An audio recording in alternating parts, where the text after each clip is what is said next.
अस्सलाम वालेकुम स्टूडेंट्स, कैसे हैं? ठीक हैं। आज हमें पढ़ना है the levels of organisation 9th class biology. अच्छा, हमने ना इसके पहले दो लेवल पढ़ लिए थे लास्ट टाइम ना। अब हमने इससे नेक्स्ट आगे बढ़ना है। आगे क्या है जी? ऑर्गेनेली एंड सेल लेवल, तीसरा लेवल। अच्छा, ऑर्गेनेली से पहले हमने पढ़ा था बायोमॉलिक्यूल या मॉलिक्यूलर लेवल पढ़ा था। बायोमॉलिक्यूल्स आपस में मिलते हैं एक खास तरीके के जरिए, उसको हम क्या कहते हैं? ऑर्गेनेली। बायोमॉलिक्यूल्स मिलते हैं तो क्या बनती है जी? ऑर्गेनेली। बायोमॉलिक्यूल्स किसे कहते हैं? नाम से जाहिर हो रहा है। बायो का मतलब जानदार, मॉलिक्यूल्स का मतलब मॉलिक्यूल। ऐसे मॉलिक्यूल जो जानदार की बॉडी को बनाते हैं उन्हें हम बायोमॉलिक्यूल कहते हैं। फॉर एग्जांपल वाटर हो गया, प्रोटीन्स हो गए, कार्बोहाइड्रेट्स हो गए, लिपिड्स हो गए, ऐसा ये हम लास्ट में पढ़ा। तो ऑर्गेनेली क्या होती है? एक सब सेलुलर स्ट्रक्चर होती है, ठीक है, सेल्स की स्ट्रक्चर होती है। हर ऑर्गेनेली क्या होती है? स्पेशलाइज होती है, ठीक है, एक खास स्पेसिफिक फंक्शन को, खास काम करने के लिए हर ऑर्गेनेली स्पेसिफिक होती है। मीन हर ऑर्गेनेली का एक स्पेसिफिक काम है। For example mitochondria. माइटोकॉन्ड्रिया एक ऑर्गेनेली है जो सेल के अंदर पाई जाती है।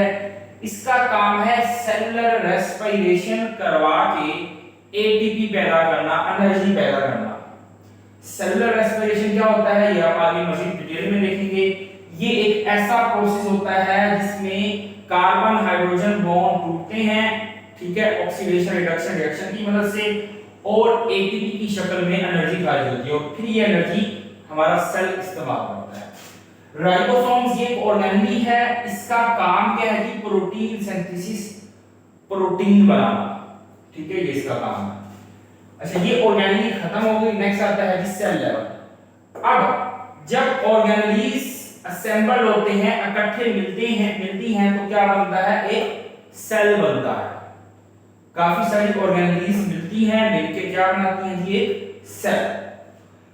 अब ऐसे जानदार जो सिर्फ और सिर्फ एक, कुछ जानदार ऐसे होते हैं जो एक सेल पर मुश्तमिल होते हैं, जो एक सेल से मिलकर बने होते हैं, उन्हें हम क्या कहते हैं? Unicellular organism. यूनि का मतलब वन, सेलुलर का मतलब सेल। मीन ऐसे जानदार जिनमें सिर्फ एक सेल हो, ठीक है, उसे हम क्या कहते हैं? Unicellular organism. For example bacteria. आगे आते हैं जी ऐसे जानदार जिनके अंदर एक से ज्यादा, बहुत सारे लाखों करोड़ों क्या पाए जाएंगे? सेल पाए जाएं। ऐसे जानदारों को कहते हैं मल्टी सेलुलर ऑर्गेनिजम्स। इसकी एग्जांपल्स क्या हैं जी? प्लांट्स, पौधे, एनिमल्स, फंजाई एटसेट्रा। नेक्स्ट आता है इसका टिश्यू लेवल। इससे पहले हमने सेल लेवल पढ़ा था। अब जो सिमिलर सेल्स हैं वो मिलेंगे आपस में तो क्या बनेंगे? हमारे पास टिश्यूज पैदा होंगे। मीन के टिश्यू लेवल से पीछे वाला जो भी लेवल है उसकी असेंबली होगी, वो मिलेंगे, वो चीज मिलेगी तो क्या होगा? नेक्स्ट लेवल पैदा होगा। ऐसी सबकी डेफिनेशन ऐसी है लेवल। तो मल्टी सेलुलर, देखिए टिश्यू किसमें बनेंगे? मल्टी सेलुलर ऑर्गेनिज्म में बनेंगे, क्योंकि हमने कहा यूनिसेलुलर ऑर्गेनिज्म में सिर्फ एक सेल होता है, ठीक है। अब इसमें क्या है? काफी सारे सिमिलर सेल्स मिलते हैं, तो एक से ज्यादा सेल्स होंगे तो ही टिश्यूज पैदा होंगे, इसलिए सिर्फ और सिर्फ मल्टी सेलुलर ऑर्गेनिज्म में पाया जाता है। तो सिमिलर सेल, एक जैसे सेल, सिमिलर सेल का मतलब क्या है कि जो एक ही किस्म के फंक्शन परफॉर्म करते हो, वो ऑर्गेनाइज होंगे, इकट्ठे होंगे, ग्रुप के अंदर मिलेंगे तो उनको क्या कहेंगे? टिश्यू कहेंगे। ठीक हो गया।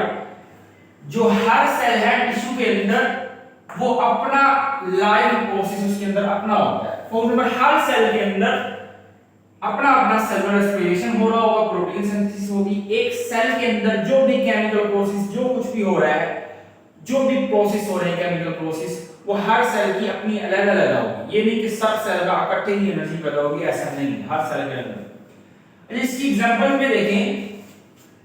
फॉर एग्जांपल हमारे पास क्या है जी? प्लांट टिश्यूज हैं, ठीक है, मीन पौधों के टिश्यूज, जो कि इनकी एग्जांपल है epidermal tissues and ground tissues.